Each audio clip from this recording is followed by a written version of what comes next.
Welcome back guys. स्वागत है एक बार फिर से आप सभी का आपके अपने चैनल ट्रेजरी ऑफ नॉलेज में। मेरा नाम है विजय और आज हम डिस्कस करेंगे एचपी टैट का प्रीवियस ईयर के क्वेश्चन पेपर के कुछ एक महत्वपूर्ण प्रश्न, जिसके हम 360 डिग्री चेक करेंगे और इसमें से काफ़ी ज़्यादा क्वेश्चन बन जाते हैं एचपी टैट में। और जो आपका सोशल स्टडीज़ वाला जो पोर्शन रहता है इसमें काफ़ी हेल्प मिलेगी। तो शुरू करते हैं आज की वीडियो अपने पहले प्रश्न से। आज का आपका पहला प्रश्न है, किस बैंक को इंपीरियल बैंक ऑफ इंडिया के नाम से जाना जाता था? तो इंपीरियल बैंक ऑफ इंडिया के नाम से जाना जाता था आपका एसबीआई को। एसबीआई बैंक को जो है स्टेट बैंक ऑफ इंडिया जिसको कहते हैं, इसको पहले क्या किस नाम से जाना जाता था? इंपीरियल बैंक ऑफ इंडिया के नाम से जाना जाता था। अगर हम बात करें इंपीरियल बैंक ऑफ इंडिया, तो इसकी स्थापना इसको कब बनाया गया था? इंपीरियल बैंक ऑफ इंडिया 1921, ये डेट भी पूछी जाती है, काफ़ी इंपॉर्टेंट है। स्टार लगा देता हूँ मैं यहाँ पर, वेरी वेरी इंपॉर्टेंट, इसको याद रखिएगा। सन को 1921 में जो है इंपीरियल बैंक ऑफ इंडिया बनता है। इंपीरियल बैंक ऑफ इंडिया का जो है बदल कर क्या किया जाता है? एसबीआई किया जाता है, स्टेट बैंक ऑफ इंडिया किया जाता है। और कब किया जाता है? 1 जुलाई 1955 को किया जाता है। कब? 1 जुलाई 1955 को, यहाँ पर लिख देता हूँ मैं 1 जुलाई 1955 को। राइटिंग को माइंड मत कीजिएगा क्योंकि स्क्रीन पर लिखना थोड़ा टफ हो जाता है। 1 जुलाई 1955 को, 1 जुलाई 1955 को क्या होता है? इंपीरियल बैंक ऑफ इंडिया को बदल कर क्या किया जाता है? State bank of India. और स्टेट बैंक ऑफ इंडिया जो है इसका जो डे है ये भी मनाया जाता है 1 जुलाई को ही है, एसबीआई डे जिसको हम कहते हैं। और इसके हेडक्वार्टर से अगर प्रश्न पूछा जाए कि एसबीआई का हेडक्वार्टर कहाँ है, तो मुंबई में है। मोस्ट इंपॉर्टेंट है, पेपर में पूछा जाता है।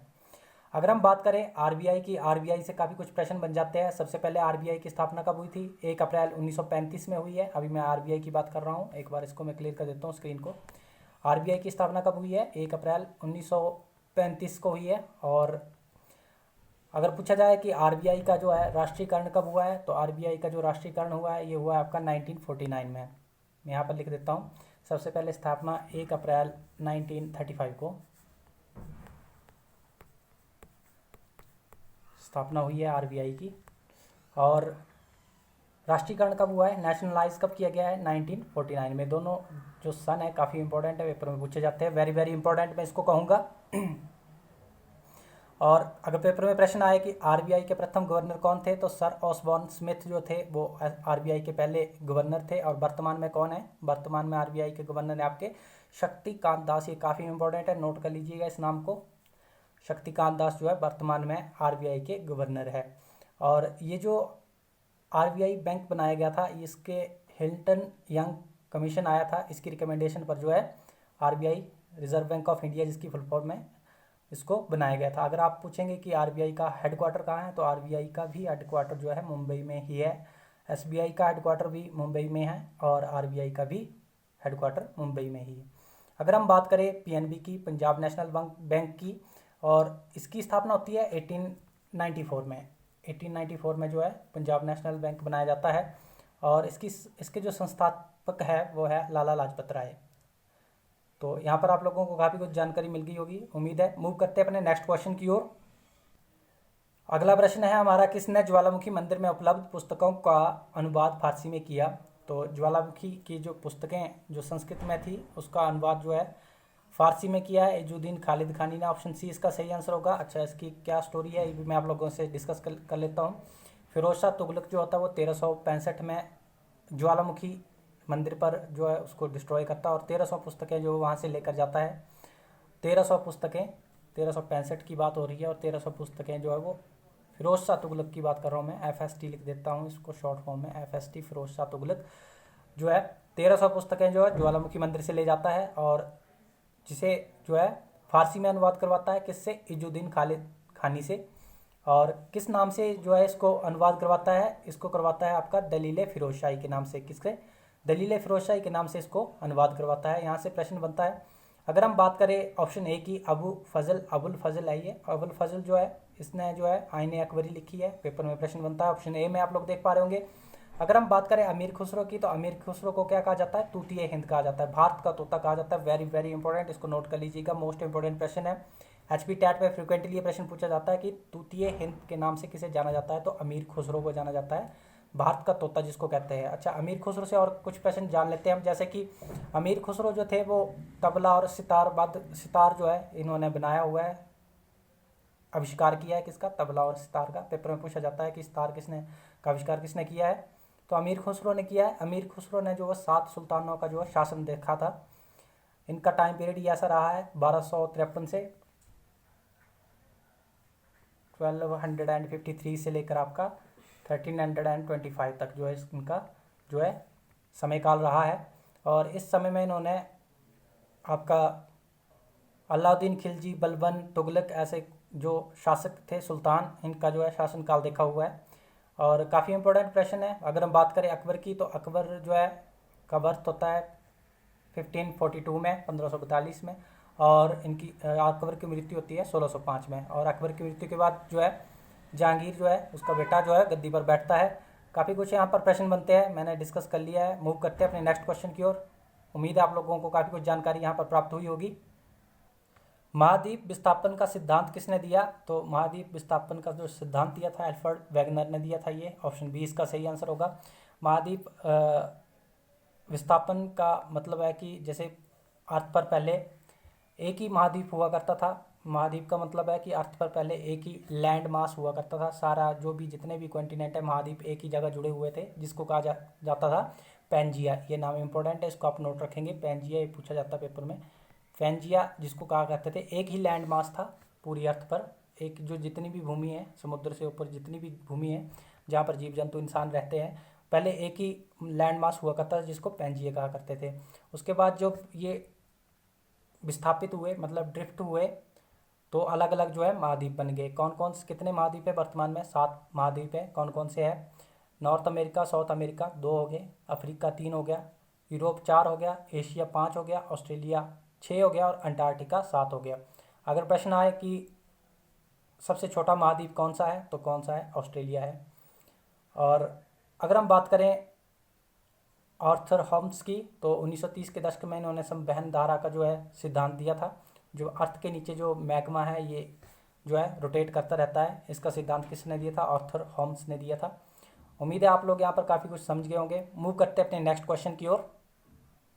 भारत ने पहला ओलंपिक हॉकी गोल्ड मेडल कब जीता था? कौन से सन में जीता था? तो ये जीता था आपका 1928 में।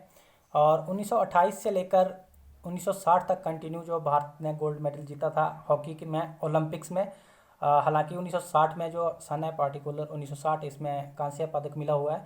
और 1964 में फिर से जो है भारत को गोल्ड मेडल मिला था हॉकी में। अगर प्रश्न इस प्रकार से आता है कि भारत ने पहली बार जो है ओलंपिक में कब जो है पार्टिसिपेट किया था, तो 1900 ईस्वी में जो है भारत ने ओलंपिक में पार्टिसिपेट किया था। अगर हम बात करें 2020 टोक्यो ओलंपिक्स की, तो 2020 के जो टोक्यो ओलंपिक्स हुए वो 2021 में हुए हैं कोरोना की वजह से। और 2021 के बाद जो है 2021 के बाद अब नेक्स्ट ओलंपिक्स कब होंगे? 2024 में हो गए। और 2024 में कहाँ पर होंगे? पेरिस में होंगे। मोस्ट इंपॉर्टेंट है, नोट कर लीजिएगा, वेरी वेरी इंपॉर्टेंट कहूँगा मैं इसको। अच्छा, 1928 से आप लोग कुछ और भी याद आ रहा होगा कि 1928 के 2 साल बाद 1930 में जो है सीवी रमन को जो है क्या मिलता है? आपका नोबेल प्राइज़ मिलता है फिजिक्स के क्षेत्र में। और किस लिए मिलता है? रमन इफेक्ट के लिए मिलता है सीवी रमन जी को 1930 में।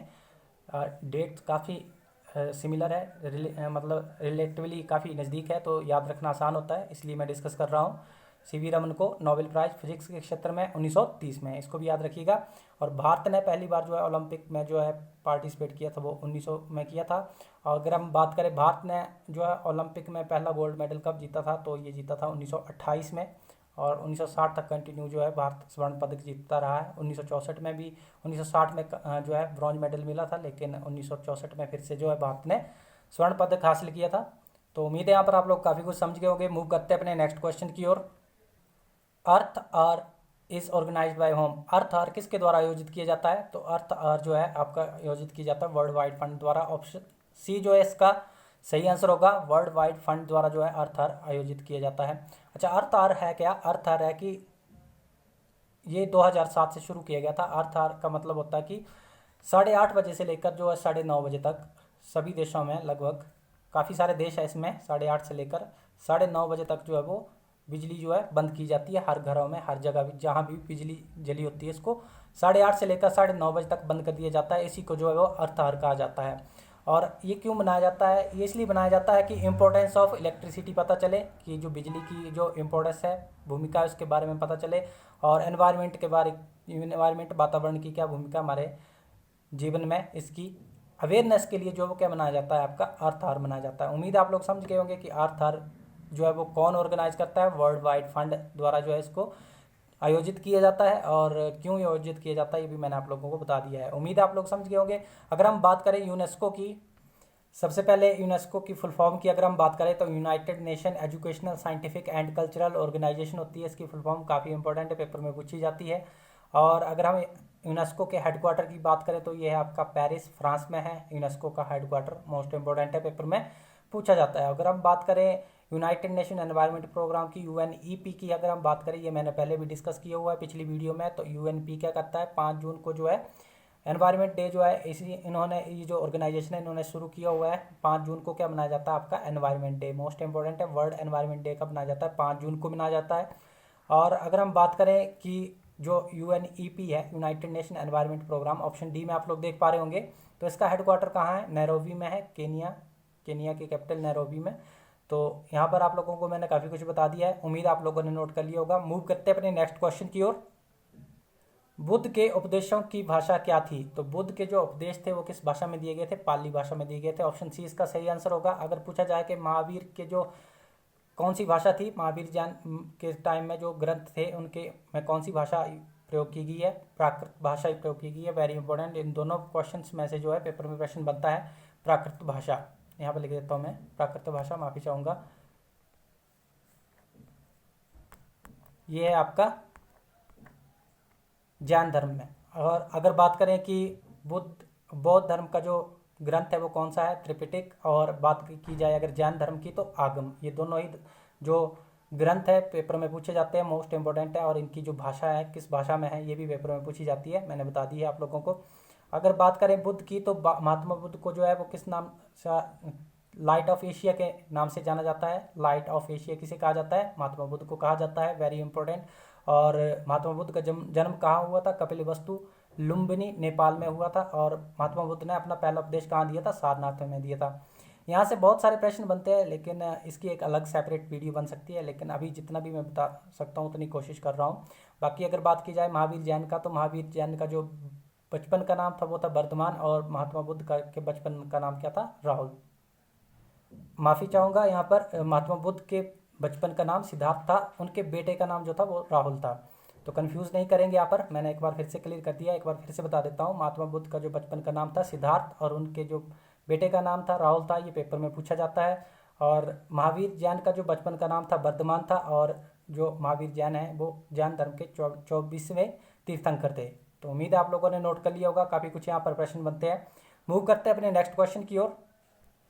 चेचक से निवारण के लिए वैक्सीन का आविष्कार किसने किया? तो चेचक से जो वैक्सीन का आविष्कार किया था ये किया था एडवर्ड जेनर ने। ऑप्शन सी इसका सही आंसर होगा। चेचक के टीके की खोज किसने की है, एडवर्ड जेनर ने की है। इंपॉर्टेंट है, पेपर में पूछा जाता है, 1976 में की हुई है। खैर डेट सन तो इतना इंपॉर्टेंट नहीं है, लेकिन ये नाम इंपॉर्टेंट है चेचक के टीके का। अगर हम बात करें लुईस पास्चर ने, तो लुईस पास्चर ने किसकी खोज की थी? ऑप्शन ए में आप लोग देख पा रहे होंगे, रेबीज के टीके की खोज की थी। और अगर हम बात करें रोनाल्ड रोस की, तो इन्होंने मलेरिया पर शोध किया था। और अगर हम बात करें डेविड लिविंगस्टन की, ये नाम भी इंपॉर्टेंट है, एचपी टैट में पूछा जाता है। डेविड लिविंगस्टन जो है इन्होंने विक्टोरिया फॉल, जो दुनिया का सबसे बड़ा वाटरफॉल जो है इसकी खोज की थी। किसने? डेविड लिविंगस्टन ने। कौन से? विक्टोरिया वाटरफॉल की। तो उम्मीद है आप लोग समझ गए होंगे, काफ़ी इंपॉर्टेंट प्रश्न बनते हैं यहाँ पर। और मूव करते हैं अपने नेक्स्ट क्वेश्चन की ओर। अगला प्रश्न है हमारा, यदि एक आदमी पूर्व की ओर मुंह करके खड़ा है तो उसके दाएं हाथ की तरफ कौन सी दिशा होगी? तो ये खैर रीजनिंग का ही क्वेश्चन था, पर इसको भी हम डिस्कस कर लेते हैं। तो अगर ये है हमारी नॉर्थ जिसको उत्तर कहते हैं, ये साउथ जिसको दक्षिण कहते हैं, ये है ईस्ट इसको पूर्व कहते हैं, और ये है वेस्ट जिसको क्या कहते हैं, पश्चिम। तो इन्होंने प्रश्न में क्या बोला है, आराम से पढ़ते हैं। यदि एक आदमी पूर्व की ओर मुंह करके खड़ा है, तो पूर्व ये रहा आपका ईस्ट, इसकी ओर मुंह करके खड़ा है। तो एक आदमी को हम इसी की ओर मुंह करके खड़ा कर देते हैं, कि मान लेते हैं कि इस तरफ को जो है मुंह है आदमी का। तो उसके दाएं हाथ की तरफ कौन सी दिशा होगी? तो ऑब्वियसली अगर इसका मुंह इस तरफ को होगा तो इसका जो दाएं हाथ होगा वो इस तरफ को ही होगा। तो इसका दायां हाथ जो वो कौन सी दिशा की तरफ जो है वो संकेत कर रहा है, तो ये कर रहा है आपका दक्षिण दिशा की ओर। किस दिशा की ओर? दक्षिण दिशा की ओर। तो इसका जो ऑप्शन बी है इसका सही आंसर होगा। उम्मीद है आप लोग समझ गए होंगे इस प्रश्न को। मूव करते हैं अपने नेक्स्ट क्वेश्चन की ओर। प्रिंटिंग प्रेस की खोज किसने की थी? ये प्रश्न काफ़ी महत्वपूर्ण है एचपी टैट के लिए, क्योंकि फ्रिक्वेंटली पूछा जाता है बार बार। तो प्रिंटिंग प्रेस की जो खोज की थी ये की थी जॉनसन गुटेनबर्ग ने जो है इसकी खोज की थी। किसकी? प्रिंटिंग प्रेस की। ऑप्शन बी इसका सही आंसर होगा। अगर हम बात करें ऑप्शन सी की, ग्राहम बेल की, तो ग्राहम बेल ने किसकी खोज की है? टेलीफोन की खोज की है। अगर हम बात करें ऑप्शन ए जॉन लोगी बेर्ड की, तो जॉन लोगी बेर्ड ने क्या किया है? टीवी की खोज की है। इंपॉर्टेंट है, आप लोग नोट करते रहेंगे। ऑप्शन ए में आप लोग देख पा रहे होंगे जॉन लोगी बेर्ड इन्होंने किसकी खोज की है? टीवी की खोज की है। अगर हम बात करें हेनरी फोर्ड की, तो आप लोगों को पता ही है फोर्ड गाड़ीज काफ़ी फेमस है, और मोटर कंपनी जो है इनकी फोर्ड मोटर कंपनी है इनकी। तो यहाँ पर मैंने बता दिया है जॉनसन जो गुटेनबर्ग है इन्होंने प्रिंटिंग प्रेस की खोज की थी, ग्राहम बेल ने टेलीफोन की खोज की थी, जॉन लोगी वेड ने की आपकी टीवी की खोज, और हेनरी फोर्ड की फोर्ड मोटर व्हीकल कंपनी है। तो उम्मीद है आप लोग समझ गए होंगे। मूव करते हैं अपने नेक्स्ट क्वेश्चन की ओर। अगला प्रश्न है हमारा, अक्टूबर 1959 में सर्वप्रथम किस भारतीय राज्य में पंचायती राज व्यवस्था प्रारंभ हुई? तो ये हुई थी आपकी राजस्थान में। पंचायती राज व्यवस्था सबसे पहले कहाँ शुरू हुई है? राजस्थान में हुई। अगर पूछा जाए कौन से जिले में हुई है राजस्थान के, तो नागौर जिले में हुई है। कहाँ हुई है? नागौर जिले में। वेरी इंपॉर्टेंट, पेपर में प्रश्न बनता है ये। नागौर जिले में जो पंचायती राज व्यवस्था जो शुरू की गई थी, और ये जो सन है और डेट है इसको याद रखेंगे, अक्टूबर 1959। वेरी इंपॉर्टेंट है, पेपर में पूछा जाता है। तो उम्मीद है आप लोग समझ गए होंगे। मूव करते हैं अपने नेक्स्ट क्वेश्चन की ओर। हमारे सौर मंडल में सबसे गर्म ग्रह कौन सा है? तो हमारे सौर मंडल में सबसे गर्म ग्रह है आपका शुक्र ग्रह, वेनिस ग्रह जिसको हम कहते हैं। और सांझ का तारा, भोर का तारा किसे कहा जाता है? तो ये भी शुक्र को ही कहा जाता है। पृथ्वी की जुड़वा बहन किसे कहा जाता है? शुक्र को ही कहा जाता है।